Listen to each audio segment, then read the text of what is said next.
Three experienced men were stationed on a remote lighthouse. They were calm, trusted veterans of the sea. Then, one night, their light went out, and when help finally arrived, the island was completely empty.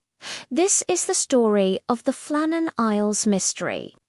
The year is 1900.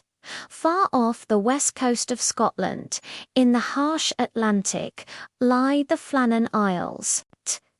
There are no villages here, no trees, just jagged rock, relentless wind, and crashing waves.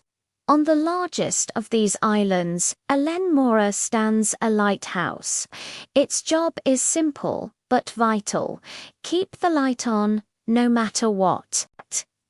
Three keepers were assigned to this lonely post: Thomas Marshall, James Duquette, and Donald MacArthur. These weren't rookies. They were seasoned professionals, known for their reliability.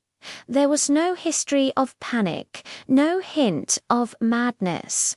Their life was a strict routine of duty and isolation, until December. On December 15th, a passing steamship, the Arctur, noticed something deeply wrong. The Flannan Isles light was dark. This was unthinkable. That light was never ever allowed to fail. It was a beacon of safety in treacherous waters. A message was sent, but severe storms battered the coast, delaying any attempt at a rescue. Days crawled by. Finally, on December 26th, the relief vessel Hesperus arrived, carrying a replacement keeper, Joseph Moore. As the boat approached the island, an eerie stillness hung in the air. The usual flag wasn't flying from the pole. No one was on the landing platform to greet them, ready to catch the ropes. The island was silent. Moore blew the ship's whistle and fired a flare, but there was no response. A deep sense of dread began to set in. He was rowed ashore and climbed the steep stone steps to the lighthouse alone. He knocked on the heavy door. Silenced, he pushed it open and stepped inside. At first, everything looked strangely normal. The kitchen was tidy, the ashes in the hearth were cold, the beds were unmade, as if the men had just woken up. But then Moore noticed the details. An overturned chair lay on the floor, suggesting a sudden departure. The clock on the wall had stopped. But the most chilling discovery was by the door.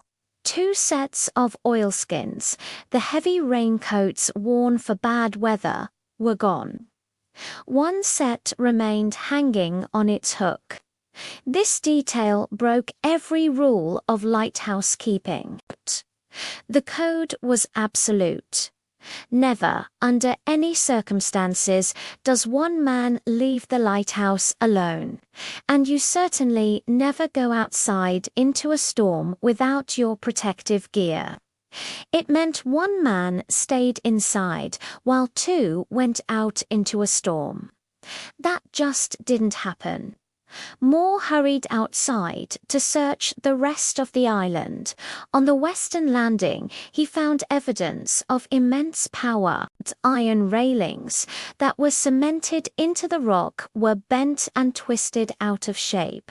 A supply crate that had been secured in a crevice over 100 feet above sea level was completely gone, and a massive rock, weighing more than a ton, had been moved from its position. It was as if a colossal force had risen from the ocean and scoured the cliffside clean. Back inside, they found the lighthouse logbook. The entries painted a disturbing picture. On December 12th, Thomas Marshall wrote of severe winds, the likes of which he'd never seen. He noted that James Ducat was very quiet and that Donald MacArthur had been crying.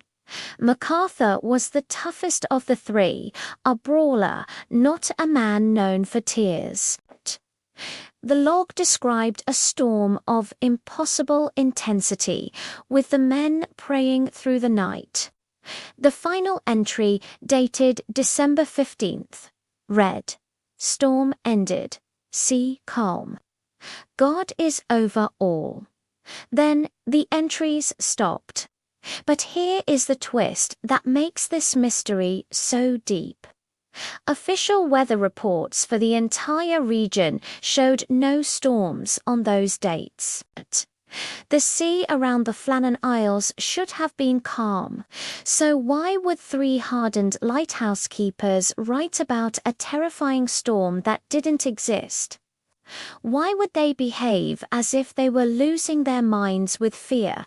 And what could have possibly compelled two of them to leave the safety of the tower and the third to follow them, apparently without even grabbing his coat? Theories have swirled for over a century. A freak rogue wave could explain the damage on the cliffs, but would it really take all three men from different locations? A sudden bout of shared madness? Highly unlikely, given their records. A fight that got out of hand? Maybe. But then, where were the bodies? Perhaps the creepiest theory comes from the island's local folklore. Fishermen had long avoided Eilean Mora, speaking of a strange presence, a feeling of being watched from the cliffs. After the incident, subsequent lighthouse keepers reported the same feeling. They heard disembodied voices, footsteps in the empty tower, and doors slamming shut on their own. The bodies of Thomas Marshall, James Ducat, and Donald MacArthur were never found. Not a single trace of them ever washed ashore. The lighthouse was put back into service, a constant reminder of the men who vanished. Years later, when it was finally automated, a poem was inscribed on the foghorn controls. It ended with the line, "Three men dwell on Flannan Isle, but no one does anymore." Three men went to a lonely rock to keep a light shining. The light survived. They did not know storm, no bodies, and no answers. Just an empty island and a lighthouse that seems to remember. Some places don't just kill you, they take you, and they never ever give you back. Thanks for watching. If you want more stories from the dark corners of history, make sure to subscribe.